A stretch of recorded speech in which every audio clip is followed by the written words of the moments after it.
বিসমিল্লাহির রহমানির রহিম। আসসালামু আলাইকুম। আলুর বাজারে আরো ধস। আজকে স্টিক আলু বিক্রি হচ্ছে 9 টাকা, 8.5 টাকা।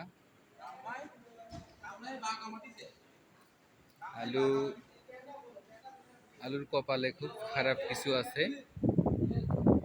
আজ থেকে 7-8 দিনের মধ্যে আলু 8 টাকায় বিক্রি হবে ধারণা করা হচ্ছে। আজকে আমাদের শেড পরিপূর্ণ করছিল। আগামীকালও শেড বুকিং আছে। যাদের আলু আছে 2-1 দিনের মধ্যে বিক্রি করে দেন, নইলে আরো ধরা খাবেন। ধন্যবাদ সবাইকে।